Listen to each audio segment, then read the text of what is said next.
तो देखिए, क्या है कि यूपीएससी एक ऐसा एग्ज़ाम है जो कुछ भी पूछ लेता है। अंडर द सन जो है ना, हर चीज़ वो कुछ भी पूछ लेता है। लेकिन मैं आपको जो चीज़ आज बताने जा रहा हूँ, तो क्या है ना कि वो है ना, ये कोई एलिमिनेशन टेक्निक नहीं है। ये जानते क्या है? ये है स्मार्ट अप्रोच, मैं इसको बोलता हूँ कि अपने नॉलेज को आप कैसे स्मार्टली जो है ना यूज कर सकते हैं। जैसे कुछ लोग बोलते हैं कि हमको समझ में नहीं आया एग्ज़ाम हॉल में, आएगा समझ में। तो देखिए, जो मार्केट में स्प्रेड है ना, उससे अलावा जो है मैं आपको कुछ टेक्निक बताऊंगा और कैसे आप सोच सकते हैं, उससे थोड़ा सा ध्यान से समझिएगा। तो जैसे ये फर्स्ट टाइप है theory of extreme statement. Market में इस नाम से प्रचलित है ये, कि जो एक्सट्रीम वाले स्टेटमेंट जैसे ऑल, ओनली, नन हटा दो। ठीक है, ये सबको पता है ना। लेकिन फिर मेरे को आप ये बताइए इस क्वेश्चन का आंसर, कि जो 2024 में यूपीएससी ने पूछा था कि no river enter the Red Sea, आप बताओ, तो ये तो सही हो गया ना यूपीएससी के द्वारा, है कि नहीं? तो क्या है ना कि मैं आपको ये बोल रहा हूँ कि एक्सट्रीम स्टेटमेंट क्या है ना, ये बहुत पुराना हो गया है, और जो पुराना हो जाता है ना, यूपीएससी जो है ना उसको फेंक देता है।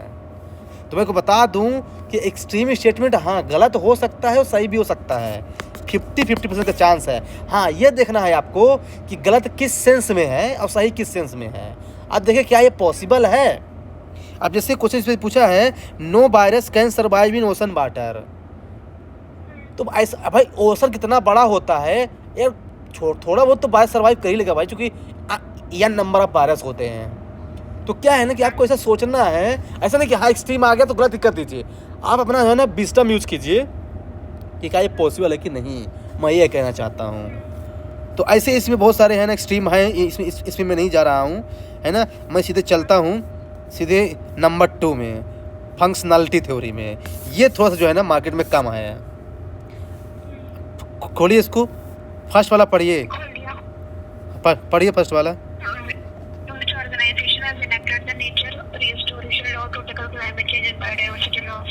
अब देखिए 2025 से क्वेश्चन है, हालांकि अब जो है ना, अब इसका आंसर सबको पता होगा, इसलिए आसान लगेगा ना।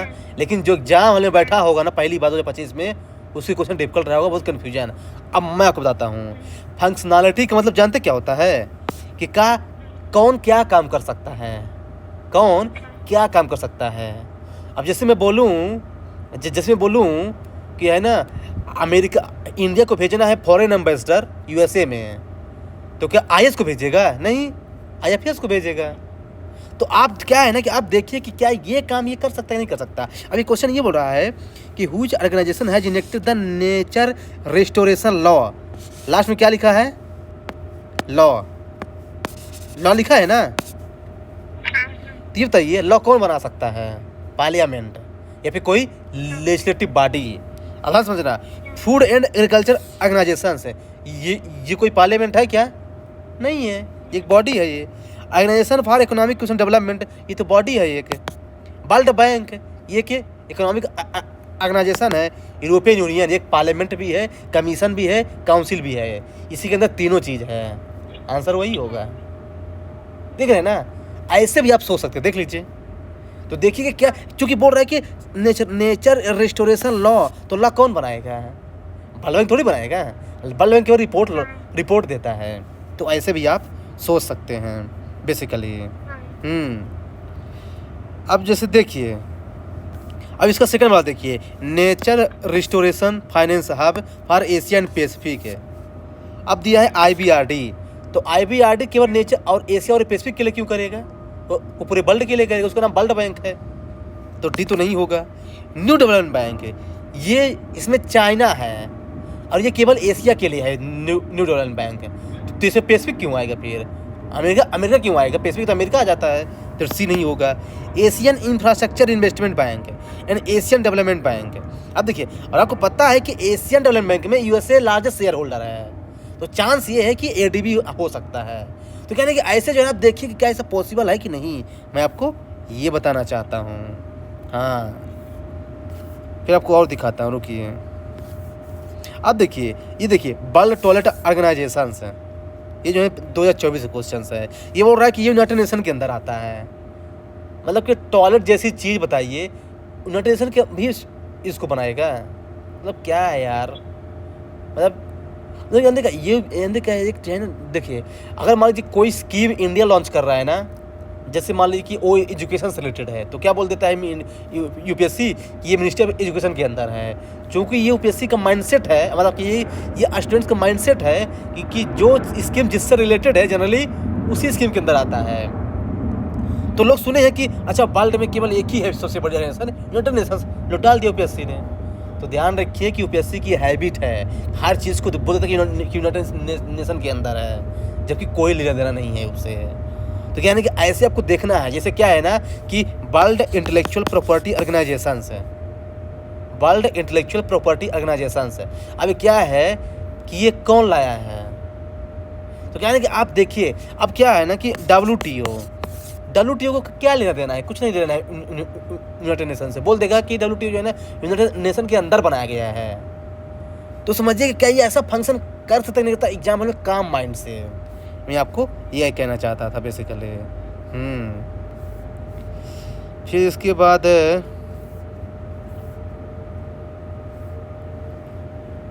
अब देखिए ये वाला, देखिए ये बोल रहा है 21 फरवरी is dedicated as a international mother language day. हमको नहीं पता है, लेकिन ये बताइए लैंग्वेज डे मतलब क्या होता है? पढ़ाई लिखाई का।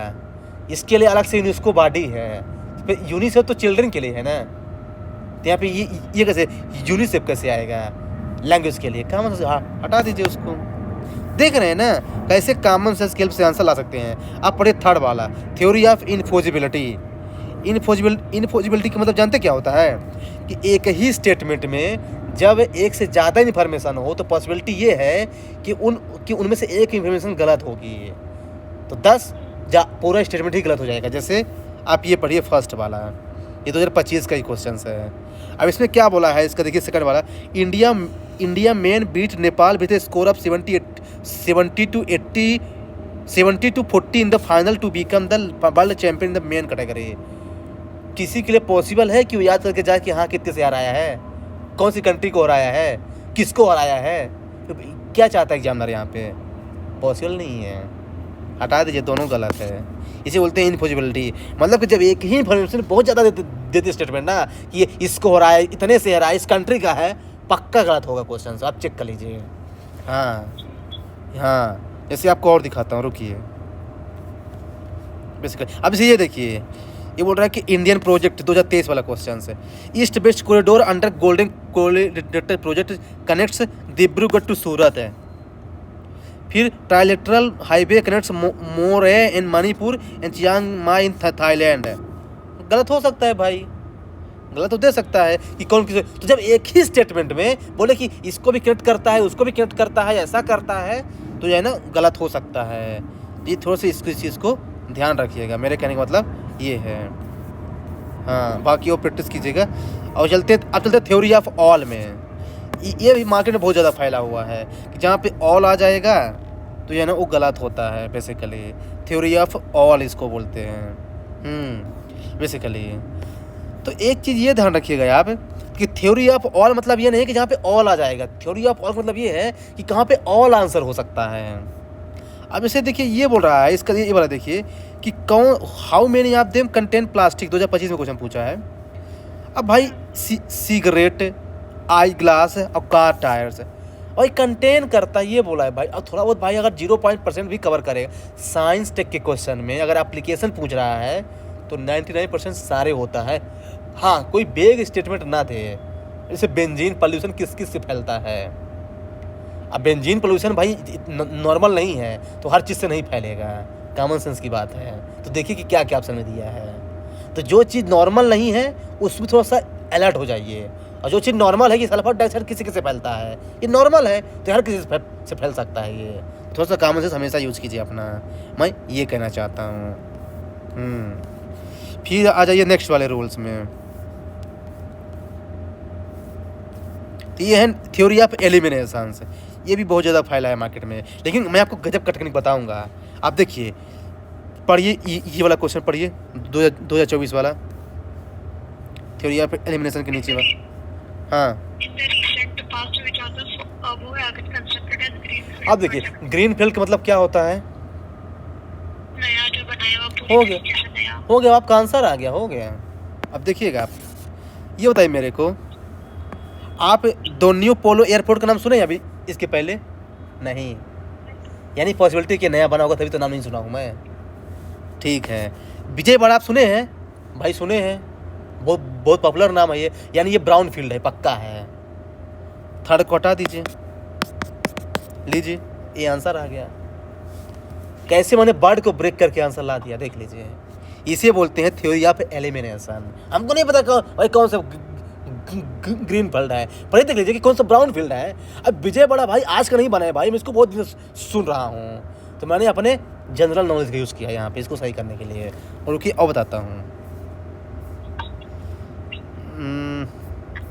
आप ये देखिए क्वेश्चन नंबर ये, हाँ ये देखिए, आइए 2023 वाले में, अरे 24 वाले में ये वाला पढ़िए, एक्सरसाइज मित्रा शक्ति पढ़िए। अरे उसी वाला टेक्निक में है, थोड़ा नीचे आइए। ठीक है. हाँ And this was a joint military exercise between India and Bangladesh. It commissioned on Punjab. Joint response during counter-terrorism operation was the goal of this operation. Indian Air Force was a part of this exercise. अब देखिए, अब आप इसकी option को देखिए, ये खुद ही बोल रहा है कि चारों सही नहीं है और 3 सही है। ठीक है, अब इसमें 2 क्वेश्चन में फैक्ट दिया है, 1 एंड 2 में। अब आप ये देखिए कि 2 वाला गलत होने की पॉसिबिलिटी ज़्यादा है कि फर्स्ट वाले की। आप ये बताइए, it commission in on in Pune, ये बताइए जब यूपीएससी इतना सर्च करके दे रहा है कि ये औंध में है और पुणे में भी है, तो यानी हो सकता है कि इसको सही दिया होगा वो, यानी पॉसिबिलिटी है कि ये फर्स्ट वाला क्वेश्चन गलत किया होगा। तो कहने कि ऐसे भी आप सोच सकते हैं, इसे बोलते हैं थ्योरी ऑफ एलिमिनेशन। हाँ, अब चलते हैं नेक्स्ट वाला, थ्योरी ऑफ यूनिकनेस, मतलब कि ओड वन आउट। अब देखिए पढ़िए फर्स्ट वाला 2023 वाला। Indian medical treatise for horses called Ashwashastra is attributed to which one of the? हाँ, अब देखिए ये इन 4 में से 3 में कुछ सिमिलरिटी, एक अलग है, कौन सा?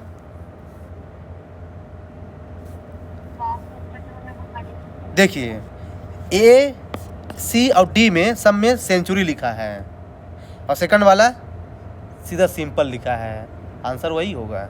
आप चेक कर लीजिए, तो आप देखिए कि कौन सा बिल्कुल अलग है। और नीचे आइए, रुकिए, ये आप जो है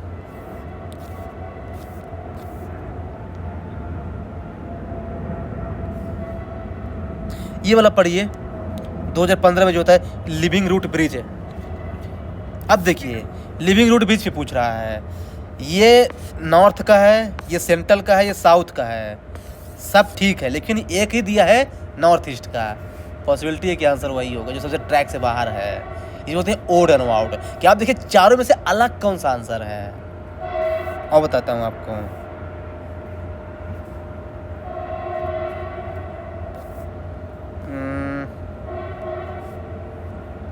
ये वाला देखिए, recently which of the following states has explored the possibility of constructing a artificial inland port to be connected to the sea by a long navigational channel. ठीक है, अब आप देखिए लॉन्ग नेविगेशनल चैनल की बात कर रहा है, ऐसा कौन कर सकते हैं बताइए? इसका आंसर क्या है? आपकी आवाज़ नहीं आ रही है। राजस्थान। हाँ, अब देखिए, अब आप सोचिए कि artificial inland port to be connected to a sea by long navigational channel, ये बताइए छत्तीसगढ़ का आंसर क्यों होगा? उसके बाद इतना पैसा है क्यों बना लेगा इसको, पोर्ट को? और ऊपर से लैंड लॉक्ड कंट्री है, लैंड लॉक्ड है, वो क्यों बनाएगा? आंध्रा की पॉसिबिलिटी हो सकती है, कर्नाटक लैंड लॉक्ड कंट्री है, पॉसिबिलिटी कम ही लगती है। बचा क्या? राजस्थान और आंध्रा। राजस्थान और आंध्रा बचा, जो कोस्टल कंट्री है। तो कहने कि ऐसे कहने ऑप्शन को एलिमिनेट करके आंसर तक पहुंच सकते हैं बेसिकली यहाँ पे। और आपको बताता हूँ थ्योरी ऑफ रिलेशनशिप है, नीचे आइए ये वाला पढ़िए 2019 से क्वेश्चन ये। AIIB has more than 80 member nations. India is the largest shareholder in AIIB. AIIB does not have any member outside India. ठीक है, अब ध्यान समझिए आप। फर्स्ट वाले में क्या बोल रहा है कि AIIB उसके पास 80 से ज़्यादा मेंबर हैं, ठीक है।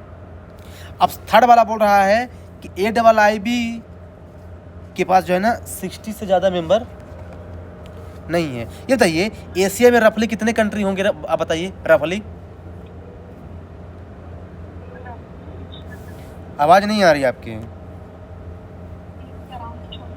हेलो, 30 के अराउंड कुछ होना चाहिए। कितना? 30? 30 के अराउंड है एशिया में कंट्री। हेलो, हाँ बोलिए। अरे एशिया में पूछ रहा हूँ जी।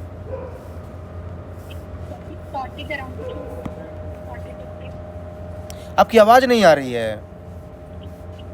अरे मैं पास में रखा ईयरफोन तो नहीं आ रही, अभी आ रही है। हाँ हाँ ऐसा बोलिए।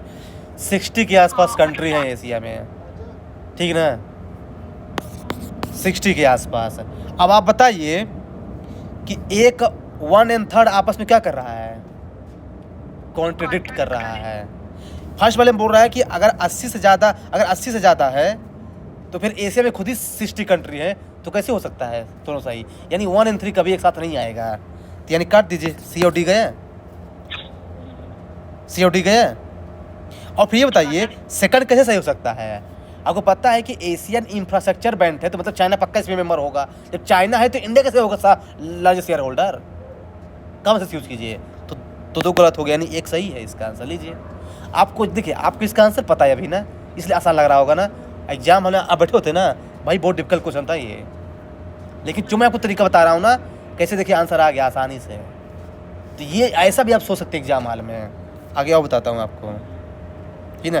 पढ़िए उसके नीचे वाला पढ़िए, हिंद मजदूर सभा।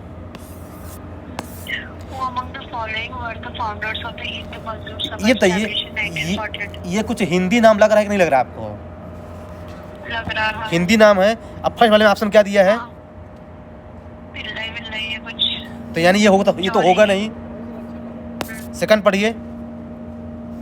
जेपी नारायण, DD उपाध्याय और एम एन रॉय जो है ना ये कम्युनिस्ट है, और जेपी नारायण जो है सोशलिस्ट है। आग और पानी कभी एक साथ बैठ सकते हैं क्या? नहीं। सेकंड नहीं होगा। थर्ड पढ़िए। रामास्वामी के कामराज बिरसालिंगम। ठीक है, ए भी हो सकता है क्योंकि है ना रामास्वामी के कामराज और बिरसालिंगम। अब फोर्थ पढ़िए। नहीं बट ये भी तो साउथ इंडियन नाम रख रहा है ना, ये क्यों करेंगे फिर, हिंदी नाम क्यों रखेंगे वो? हाँ तो ये तो साउथ ना, वहाँ तो हाँ ये भी नहीं होगा। फिर चौथा पढ़िए। अशोक मेहता, TS रामानुजम और GG। अब देख ले, ये चारों देख ले एक तरह के नाम लग रहे हैं, आंसर यही होगा। देख रहे हैं ना कि भाई कोई ऑर्गेनाइजेशन बन रही है तो जो लोग सिमिलर थॉट के होंगे वही ना बनाएगा। अब एक साउथ का एक नॉर्थ का दिया है ऑप्शन से, है ना। तो अगर साउथ वाला बनाएगा तो हिंदी नाम क्यों देगा भाई, मूर्ख है क्या? कॉमन सेंस की बात है। तो ऐसे भी आप सोच सकते हैं एग्जाम हॉल में। आगे आइए, इंट्रिंसिक थ्योरी। इसका मतलब जानते क्या होता है? प्ले भी तो ऑप्शंस है। जैसे आप है पढ़िए फर्स्ट वाला क्वेश्चन, ये 2025 का ही है। Common characteristics of the chemical compound, chemical substance generally known as Cl, 20, HMX or LLM 105, which are sometimes talked about in media. ये किसी के लिए पॉसिबल नहीं है कि वो जाके इसको पढ़ के जाएगा एग्जाम में सही करेगा। और फिर ऑप्शन कितना खतरनाक दिया है कि hydrofluorocarbon, military explosion, high energy fuels, चारों न्यूज में रहते हैं। अब मैं आपको बताता हूँ मैं कैसे ऑप्शन से खेलता हूँ। आप देखिए, ये बताइए आप किसी एक्सप्लोजिव का नाम सुने हैं जो वो खतरनाक रहता है? RDX सुने इसका नाम? ये क्या है RDX? एक्सप्लोजिव है वो, संजय दत्त के हाँ मिला था। हाँ, अब बताइए कि इसमें कहीं पे लिखा है यक्स? HMX, पॉसिबिलिटी है कि यही होगा। देख लीजिए, सेकंड ऑप्शन है। हाँ, अब कुछ लोग क्या है ना, ऊपर मुँह करके छोड़ देंगे इस क्वेश्चन को एग्जाम हॉल में। छोड़ दीजिए, हमको क्या दिक्कत है। मैं इसको ऐसे सही करके आती इस क्वेश्चन को। और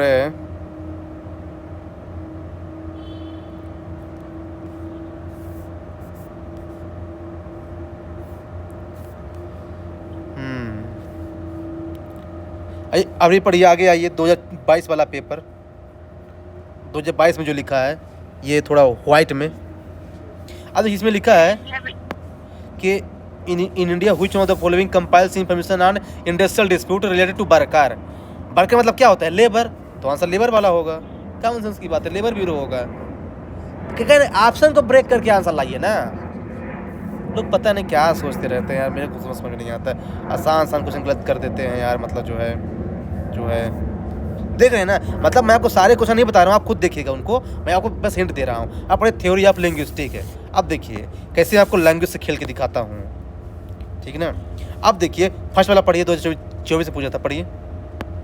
Operation undertaken by the army towards upliftment of the local population in remote area to include addressing their basic अब देखिए, अब देखिए, मान लीजिए ये बॉर्डर एरिया है और इस बॉर्डर एरिया में जो गरीब गांव है ना, उस गांव में क्या है ना कि जो वहाँ की जो आर्मी है ना, वो क्या है ना, उनके लिए क्या है ना कुछ प्रोग्राम लॉन्च कर रही है। तो इससे क्या होगा? उससे क्या होगा? गुड विल क्रिएट होगा, नहीं होगा? वहाँ के लोग जो है ना खुश होंगे, है ना, शाबाशी देंगे वहाँ के आर्मी लोगों को, गुडविल क्रिएट होगा, यानी सद्भावना क्रिएट होगा। गुडविल को हिंदी बोलते हैं सद्भावना। आंसर क्या होगा? ऑपरेशन सद्भावना। कॉमन सेंस की बात है। अब जैसे अभी जो पाकिस्तान के खिलाफ इंडिया ने ऑपरेशन सिंदूर क्यों रखा? ऑपरेशन सिंदूर उसका रीजन है, क्योंकि जम्मू कश्मीर में जिन लोगों को मारे थे पाकिस्तान वाले, वो क्या है ना, उनके हस्बैंड को मारे थे। जो वहाँ के लड़के गए थे घूमने, उनके हस्बैंड को मारे थे।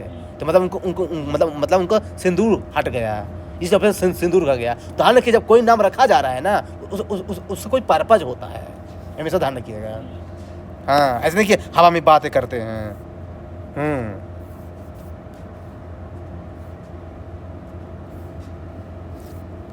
फिर आगे आ जाइए आप, आगे आइए। हाँ, ये वाला पढ़िए, 2019 में जो पूछा है, ये वाटर रिजर्वायर वाला। What is common to place known as Aliyar? आपको मिल गया क्वेश्चन? अब देखिए, खतरनाक क्वेश्चंस भाई। हाँ, हमको हवा नहीं लग रही थी भाई, कभी सुना ही नहीं था इसका नाम। अब देखिए फर्स्ट वाला ऑप्शन पढ़िए। ये बताइए, अलियार लिखा है, फिर ईसापुर लिखा है, फिर कंसबाती लिखा है। यानी अलियार वाला जो है ना, ये लग रहा है केरला का नाम है। ईसापुर लग रहा है ये थोड़ा नॉर्थ इंडिया का नाम है, ईसापुर। और कंसबाती लिख रहा है कि ये जो है थोड़ा सा कहना चाहता है ये नॉर्थ ईस्ट का या फिर पता नहीं कहाँ हो सकता है। पर ये श्योर है कि किसी एक रीजन का नहीं है ये तीनों नाम। चूँकि अलियार जो है ना, अलियार, पड़क्कम, कड़क्कम, ये सब तमिलनाडु केरला के होते हैं। अब देखिए मलयालम, अलियार, ये सब जो है वहाँ के होते हैं, है ना। तो क्या है ना कि ये है ना ईसापुर मतलब कि जो है ना क्या है, पूरा जो है ना ये सब नॉर्थ लग रहा है, अरे बिहार, यूपी, मध्य प्रदेश वाला। यानी ये दोनों एक ही रीजन के नहीं हैं। अपने फर्स्ट है रिसेंटली डिस्कवर्ड यूरेनियम डिपॉजिट है। तो यूरेनियम का इतने जगह मिल गया इंडिया में, एमपी में मिल गया, केरला में मिल गया एक साथ, फिर नॉर्थ ईस्ट में मिल गया। पॉसिबल है इंडिया में? यूरेनियम इतना कम है इंडिया में, 0.7% यूरेनियम है इंडिया में। फर्स्ट नहीं होगा। सेकंड देखिए, ट्रॉपिकल रेन फॉरेस्ट की क्या क्वालिटी है इंडिया में? या फिर केरला में होगा, या फिर अंडमान में, या फिर मेघालय में। तो तीनों नाम नहीं लग रहे हैं एक साथ है, क्योंकि ईसापुर में नहीं होगा, अगर केरला होगा तो ये भी नहीं होगा। अंडरग्राउंड केप सिस्टम कहाँ है? केवल मेघालय में है। तो फिर अलियार क्या करेगा वहाँ? बचा क्या? वाटर रिजर्वायर जो इंडिया कहीं भी बना सकता है। एक बना देगा केरला में, एक एमपी बना देगा, और एक बना देगा नॉर्थ ईस्ट में। ऐसा आप कॉमन सेंस एग्जाम वाले में लगा सकते हैं। अगर नहीं लगाना है तो फिर छोड़ दीजिए, अगर लगाना है तो प्रैक्टिस कर लीजिए। तो ये देखिए यार कि आप ऐसा भी सोच सकते हैं, ये आपको मार्केट में नहीं मिलेगा। हाँ, मुझे पता क्या मार्केट में मिलेगा ना।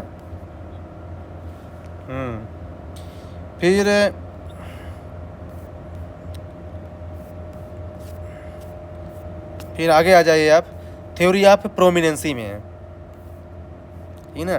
देखिए मैं सारे नहीं बता रहा हूँ, बस आपको ये हर टाइप के एक एक बता रहा हूँ कि आप जो है ना लिंक कर लीजिए, ठीक है ना।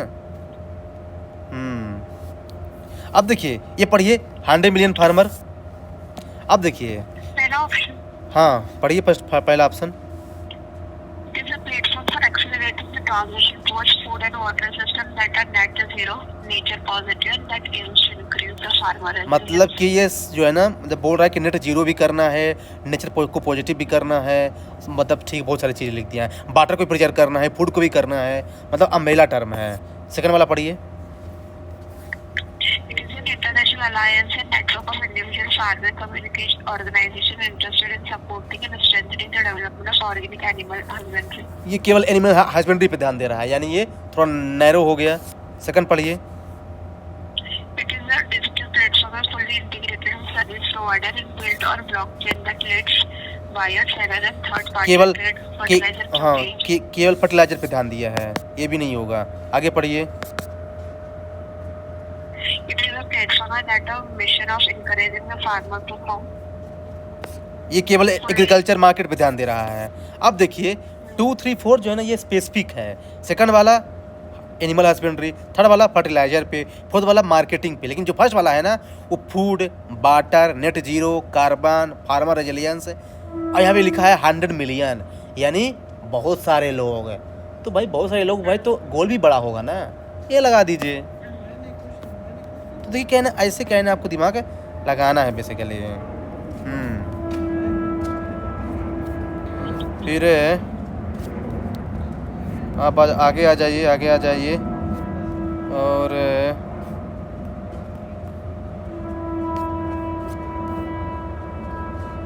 अब देखिए ये वाला पढ़िए question. The term ACE2 is talked about in the context of, 2021 में आया था, मिला आपको? आगे आइए उसी क्वेश्चन के। 2021 में आया था। The term ACE2 is talked about in the context of.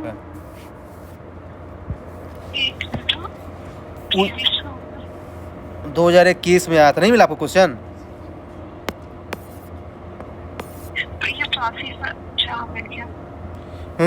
अब देखिए इसको कोई पढ़ के जा सकता है? कोई नहीं जा सकता है। बिना इंटरनेट की कोई भी इसका आंसर नहीं दे सकता। मैं चैलेंज करता हूँ, लेकिन मैं दे सकता हूँ। बताऊँ कैसे? ये कब आया क्वेश्चन? ये 2021 में, और 2020 में क्या आया था? कोविड-19। क्या पूछेगा वो? Viral disease. जो कोविड-19 क्या है? एक वायरल डिसीज है। हाँ रिस्क भी हो सकता है कि गलत भी हो सकता है, पर चांस क्या है सही होने का? कोविड-19 से बड़ी न्यूज़ कोई हो सकती है क्या 2020 के टाइम पे? कोई नहीं हो सकती। पूरे वर्ल्ड को हिला दिया हो, तो चांस यही है कि वायरल डिसीज पे ही क्वेश्चन पूछेगा वो। आंसर लगा दीजिए।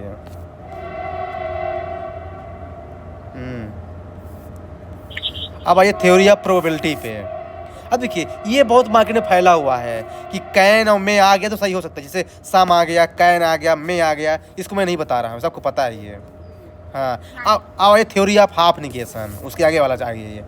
ये भी आपको मैंने बता चुका है कि अगर एक स्टेटमेंट में 2 पार्ट दिया है, अगर एक पार्ट सही है तो दूसरा पार्ट पक्का गलत होगा। अब जैसे फर्स्ट वाला पढ़िए, फर्स्ट का पढ़िए, थर्ड वाला स्टेटमेंट जीपीएस का है, पढ़िए थर्ड वाला स्टेटमेंट। GPS का it will provide benefit only in navigation but not in other modes of transportation. Only in aviation ठीक है, पर why not in other mode of transportation? अगर हो जाएगा तो दिक्कत है क्या? हाँ तुम ध्यान रखिए, इसे बोलते हैं हाफ निगेशन, मतलब आधा सही आधा गलत इसे बोलते हैं। तो ऐसे स्टेटमेंट को ध्यान से पढ़ा करें, गलत है ये। ऐसे देखिए उसके नेक्स्ट वाला क्वेश्चन देखिए, फर्स्ट स्टेटमेंट पढ़िए।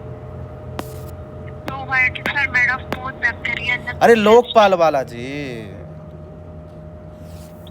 The power of the Lokpal applies to public servant of India but not हाँ? to the Indian public servant post. Apply to public that is okay but why not to others? देख रहे हैं ना, half statement positive में, half statement negative में, यानी गलत होते हैं ऐसे स्टेटमेंट।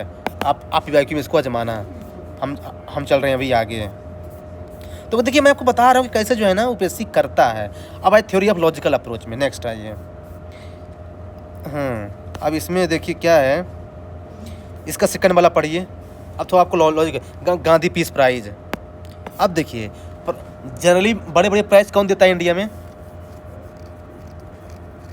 प्रेसिडेंट देता है बहुत। तो फिर उस कमेटी में प्रेजेंट क्या करेगा?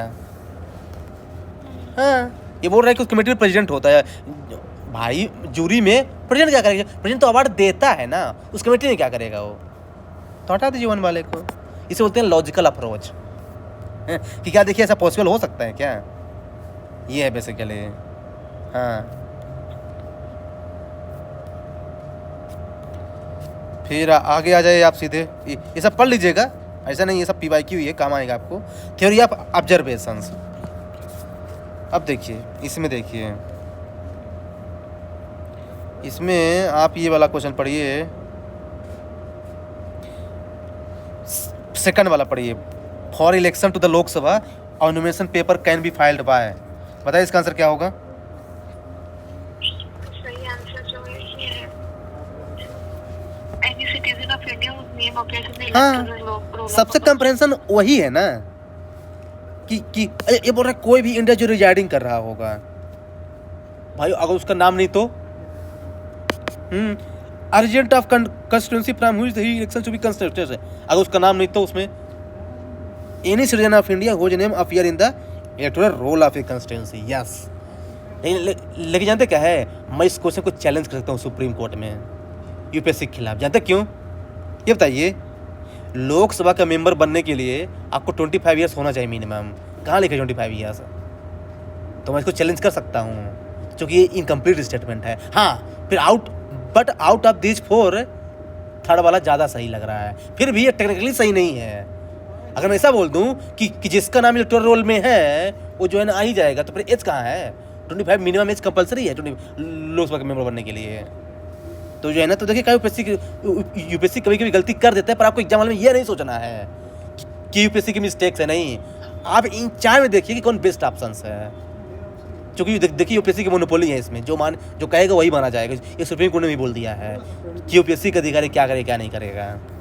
हाँ, ध्यान रखिएगा, इसका दिमाग नहीं लगाना है वहाँ पे। पर हाँ, टेक्निकली वो स्टेटमेंट इनकम्प्लीट है। थ्योरी ऑफ कॉन्स्टिट्यूशनल ट्रैप, आगे आइए। अब ये सबको पता है कि कॉन्स्टिट्यूशन में जो चीज़ डिफाइंड नहीं है वो बोल देगा इसको डिफाइंड है, तो वो जनरली गलत होता है। ध्यान रखिएगा, ये सबको पता है, इसलिए मैं इसको नहीं बता रहा हूँ। अब आइए स्टैटिस्टिकल फॉल्ट में, ये भी सबको पता है कि डाटा अक्सर गलत देता है।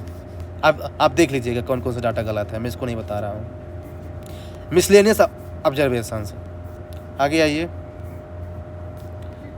इसमें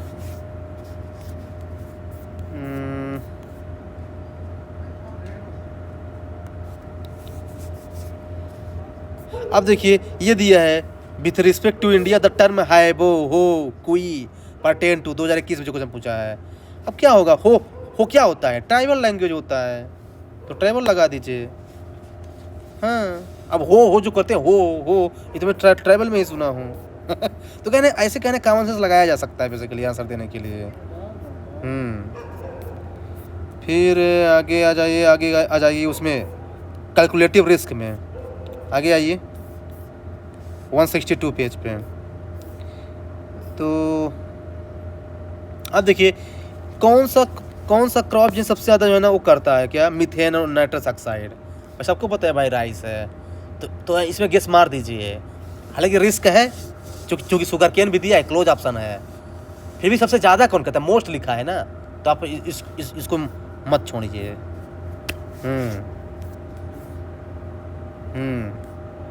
आप देखिए उसी के नीचे आइए, जस्ट 57 वाला क्वेश्चन पढ़िए। हेलो, हाँ 57 पढ़िए, 2019 में आया था जो। आवाज़ नहीं आ रही आपकी। वाला ना? कौन सा वाला? हरप्पन साइट वाला है। कैलकुलेटिव रिस्क लिखा है हेडिंग, वहाँ पे है आप 163 पेज में है, वो 164 में। हाँ, हरप्पन साइट मिला आपको? दूसरा और तीसरा वाला क्वेश्चन। हाँ, the following is not the Harappan site. लीजिए अब देखिए ये 2019 का 57 क्वेश्चन है। अब इसके नीचे वाला पढ़िए। In which of the fall relief sculptures inscription is Rani Ashoka mentioned along with the stone portrait of Ashoka? अब लीजिए, यहाँ भी दिया है 100 गौरा ऑप्शंस और यहाँ भी दिया है 100 गौरा ऑप्शंस। अब सोचिए कि जो आदमी क्वेश्चन बना रहा है वो उसके मन में क्या चल रहा होगा कि वो जो है ना ऐसा क्वेश्चन जो है ना फ्रेम कर सकता है बेसिकली कि जो इसका आंसर है वो दूसरे में ऑप्शन बनाएगा, है ना। तो इस हिसाब से क्या है ना कि इसका जो है ना पॉसिबिलिटी है कि वो ऐसा कर सकता है।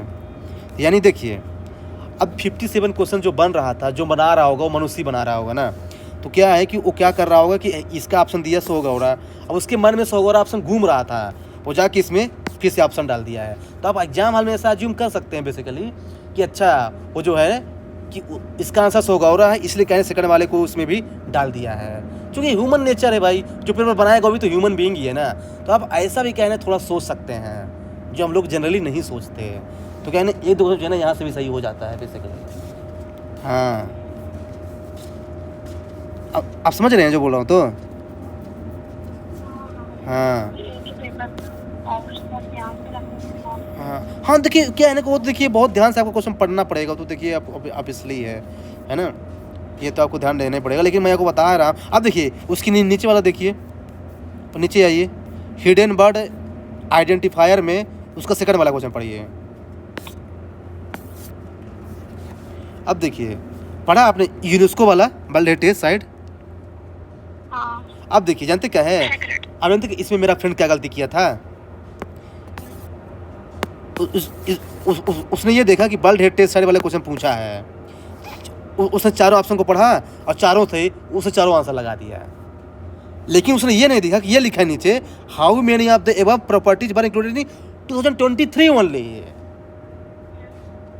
केवल 2023 में जो इंक्लूडेड है, इसका आंसर केवल 2 था, जबकि उसको पता था कि 2023 में क्या क्या ऐड हुआ है।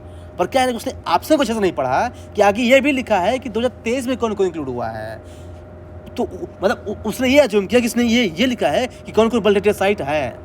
लीजिए, इसीलिए कहता हूँ क्वेश्चन को ध्यान से पढ़िए, अच्छे से सो के जाइए। हाँ, यही क्वेश्चन आपका ऑटोमेटिकली सही हो जाएगा। तो ज़्यादा स्मार्ट भी नहीं बनना है एग्जाम में। क्या हाँ तो बहुत आसान क्वेश्चन पूछ दिया है, तो ऐसी गलती नहीं कर रही। ये किसी से भी हो सकता है, ध्यान रखिएगा। हाँ, एक एक लाइन को पढ़िए, क्वेश्चन कहाँ पे ट्रैप कर सकता है, कहाँ पे ट्रैप नहीं कर सकता। आप देखिए basically this is very very important. बहुत ज़्यादा ज़रूरी है। फिर इंटेंट ऑफ द क्वेश्चंस, आगे आइए, intent of the questions, page number 174 पढ़िए इस क्वेश्चन को। नो कॉन्फिडेंस मोशन वाला, हाँ पढ़िए फर्स्ट वाला। There is no mention of no confidence motion in the Constitution of India. और सेकंड वाला पढ़िए। NCM can be included in the Lok Sabha only. Second वाला सही है। सही है। क्यों? स्टेट असेंबली में नहीं आ सकता ये नो कॉन्फिडेंस मोशन। लोकसभा और राज्यसभा के सेंस में पूछ रहा ना ये तो। कहाँ लिखा है कि मैं राज्यसभा के कंटेक्स्ट में पूछ रहा हूँ, बताइए। आवाज नहीं आ रही आपकी। कह रही हो नहीं लिखा है ऐसा तो, फिर बाकी जनरल ऐसे ही समझा जाएगा ना ऐसा। हाँ, जानते हैं ऐसा क्यों सोच रहे हैं आप? क्योंकि जनरली क्वेश्चन का इंटेंट यही है। तो क्या है ना कि एक बार मेरा फ्रेंड बोला कि यहाँ पे स्टेट असेंबली के कारण क्वेश्चन गलत होगा। मैं बोला भाई इसमें आपका एग्जामिनर ये चेक कर रहा है कि क्या आपको लोकसभा और राज्यसभा में डिफरेंस पता है कि नहीं पता है। तो क्वेश्चन का इंटेंट क्या है आपको ये भी ध्यान रखना है। दैट इज गुड थिंग कि यू नो दैट कि स्टेट असेंबली में भी आ सकता है। पर यहाँ पे क्वेश्चन आपका ये नहीं चेक कर रहा है कि कहाँ कहाँ आ सकता है। क्वेश्चन ये चेक कर रहा है कि क्या आपको पता है कि राज्यसभा में नहीं आता है, ये चेक करता है एग्जामिनर यहाँ पे। तो आप ये भी देखिए क्वेश्चन का इंटेंट क्या है। अब देखिए उसी के नीचे वाला पढ़िए, सेकंड स्टेटमेंट, इन जुडिशरी वाला पढ़िए, सेकंड वाला। सेकंड वाला है high court in India has the power to review its own judgement as the supreme court does. अब सबको पता है भाई कि हाई कोर्ट भी अपना जो है ना रिव्यू कर देता है। पर क्या कॉन्स्टिट्यूशन ने पावर दिया हाई कोर्ट को? नहीं, केवल अपने जजमेंट को रिव्यू करने का अधिकार केवल सुप्रीम कोर्ट के पास है। तो एग्जामिनर यहाँ पे आपसे ये चेक कर रहा था कि do you know that this power is not enjoyed by the High Court, इसलिए सेकंड वाला गलत है। Has the power, no it is not है power. This is in mention in article 137, that लिखा है कि only Supreme Court has the power to review its own judgment. ध्यान रखिएगा। तो क्या है ना कि देखिए कि क्वेश्चन का इंटेंट क्या है बेसिकली। ये बहुत मैटर करता है। अब आगे उसके आइए स्पेशल कैरेक्टर, ये बहुत थोड़ा इंटरेस्टिंग है। देखिए स्पेशल कैरेक्टर फर्स्ट वाला पढ़िए। पहला बोल रहा है कि who among the following was the founder आपकी of आवाज़ नहीं आ रही है। who among the following was the founder of the self-respect movement? अब तो ठीक है, आपको इसका आंसर पता था। मान लीजिए आपको नहीं पता होता ना, तब भी आप इसका आंसर ए ही कैसे मारते, मैं बताता हूँ। ये बताइए, doctor B R Ambedkar, B Bhaskar Jadhav, Dinkar Jawalkar, सबका नॉर्मल नाम लिखा है। लेकिन ये बताइए उसमें क्या लिखे फर्स्ट वाले में, पेरिकार्प, फिर लिखा है ए बी राव नायकर। यानी एग्जामिनर ने सर्च किया होगा इस पर्सन के बारे में, तब उसके बारे में इन्फॉर्मेशन मिली कि पेरिकार्प भी इसको बोलते हैं, फिर भी नायकर। यानी इसका आंसर ए होने की प्रोबेबिलिटी ज़्यादा है। उसके आगे वाले में आइए, आगे वाले में आइए, पढ़िए। Which of the following countries are well known for the as the two largest cocoa producer in the world? इस क्वेश्चन को कोई पढ़ के नहीं जा सकता, वो भी अफ्रीका की कंट्री कौन सी लार्जेस्ट है। लेकिन ये बताइए, अल्जीरिया, मोरक्को नॉर्मल नाम है। लेकिन बताइए जो सी वाला है, कोट डी इवोयर एंड घाना, कितना बेहतरीन से जो है ना यूपीएससी जो है ना एक स्पेलिंग को लिखा है। कोट डी फिर लगाया है ओ, फिर आइवोरी, यानी वो चाह रहा है कि हमारा ये ऑप्शन गलत ना हो, नहीं तो कोई चैलेंज कर देगा एग्जाम हॉल में, नहीं बाद में कि किसी स्पेलिंग गलत है, ऐसा वैसा है। तो यानी जो आंसर सही होता है ना, जो वाला ऑप्शन है, यूपीएससी उसको बहुत ध्यान देता है कि इसमें कोई स्पेलिंग गलत नहीं होनी चाहिए, ये ध्यान रखिएगा। जो आंसर सही होगा उसकी स्पेलिंग वगैरह बहुत अच्छे से लिखेगा, वो हर चीज़ लिख देगा। जैसे वहाँ पे लिखा था औध है और फिर ब्रैकेट में पुणे है, कि लो अब जिसको नहीं पता औध लो लिख दिया पुणे है। तो ये एग्जामिनर आपको हिंट दे रहा है, ये आप समझ जाइएगा। अगर आपको समझ रहा है तो नहीं समझ तो फिर ना समझिए। तो देखिए ये मैंने आपको बताया है जो है ना कि ये जो है, देखिए क्या है कि ये बहुत सारी चीज़ें मार्केट में है, लेकिन मैं आपको यहाँ ये स्टाइल से बताया है जो है ना। दूसरी चीज़ कि जो लास्ट में लिखा है ना, ये क्या लिखा है लास्ट में, आवाज़ नहीं आ रही आपकी, ऑप्शनल वेटेज, मतलब ऑप्शनल का वेटेज ए बी सी, मतलब कि अब तक यूपीएससी में सबसे ज़्यादा आप कौन से ऑप्शन सही हुए हैं। तो ध्यान रखिएगा कि सबसे ज़्यादा जो ऑप्शन है ना वो बी सही होता है, 28%। हाँ, फिर जो है ना सी सही होता है, फिर डी सबसे कम ए सही होता है। तो मान लीजिए कि एग्जाम हॉल में आप दो ऑप्शन में कन्फ्यूजन हो रहा है आपको, बी और सी में, तो यू गो फॉर बी। यदि आपको ए और डी में कन्फ्यूजन हो रहा है, ए और डी में, तो गो फॉर द डी। तो थोड़ा आपको इससे भी सीख मिल सकता है, क्योंकि यूपीएससी का देखिए ये जो है ना, ये मतलब ये निकाला गया है 2016 से 23 तक कौन से ऑप्शन सबसे ज़्यादा सही हुए यूपीएससी के, तो ऑप्शन बी वाला सबसे ज़्यादा सही हुआ है, फिर सी वाला, फिर डी वाला, फिर ए भी। लेकिन फिर भी ध्यान रखिएगा, ये जो मैं आपको टेक्निक बताया हूँ, ये टेक्निक आपको तभी सफाइस करेगा जब आपके पास बेसिक अंडरस्टैंडिंग, काम माइंडनेस, कूलनेस एग्ज़ाम हॉल में रहेगा। अगर आप किसी चीज़ को लेकर परेशान रहेंगे एग्ज़ाम हॉल में, तो क्या है ना कि ये टेक्निक काम नहीं आएगा वहाँ पे। तो आपको काम रहना है, कंपोज रहना है और फुल कंसंट्रेटेड में रहना है, तो हो सकता है।